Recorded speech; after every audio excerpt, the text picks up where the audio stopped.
الحمد لله ذي العزة والكبرياء وصلى الله على محمد خاتم الأنبياء۔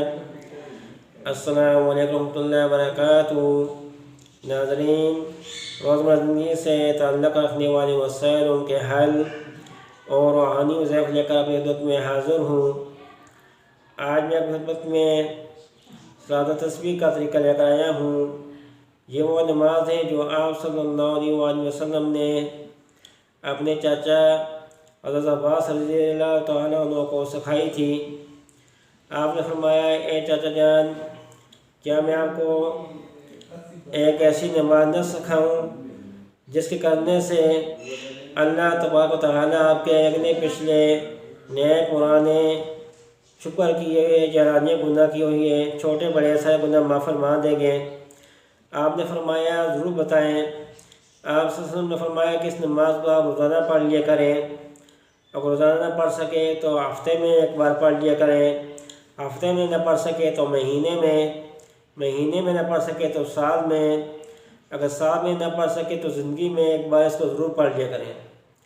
تو دوستو، آپ میں اس کا طریقہ بتاتا ہوں۔ بہت آسان طریقہ ہے کہ آپ نے 4 رکعت نماز اور تسبیح کی نیت باندھنی ہے۔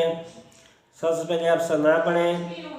ثنا پڑھ کر 15 بار آپ نے پڑھنا ہے، سبحان اللہ والحمد للہ ولا الہ الا اللہ واللہ اکبر۔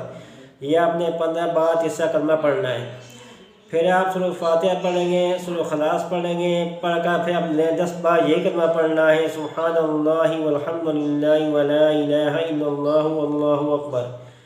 پھر آپ رکوع میں چلے جائیں گے، سبحان ربی العظیم کہہ کر پھر 10 بار پڑھیں، سبحان اللہ والحمد للہ ولا الہ الا اللہ واللہ اکبر۔ پھر آپ سجدے میں جائیں گے، دونوں سجدوں میں آپ نے پڑھنا ہے، سبحان اللہ والحمد للہ ولا الہ الا اللہ واللہ اکبر 10 بار پڑھنا ہے۔ اور دونوں سجدوں کے درمیان جب بیٹھتے ہیں تو وہاں میں آپ نے 10 بار پڑھنا ہے، سبحان اللہ والحمد للہ ولا الہ الا اللہ واللہ اکبر۔ پھر جب آپ کھڑے ہوں گے تو سب سے پہلے آپ نے 15 بار پڑھنا ہے، سبحان اللہ والحمد للہ ولا الہ الا اللہ واللہ اکبر۔ 4 رکعتوں میں شروع میں آپ نے 15 بار پڑھنا ہے، باقی اسی ترتیب سے 10 بار پڑھنا ہے۔ ہر رکعت میں ٹوٹل 75 بار پڑھنا ہے۔ تو دوستو، یہ طریقہ تھا صلاۃ تسبیح کا۔ کوشش کیا کریں کہ اس نماز کو پڑھیں اور اس نماز کو آگے بھی پھیلائیں۔ والسلام علیکم ورحمۃ اللہ وبرکاتہ۔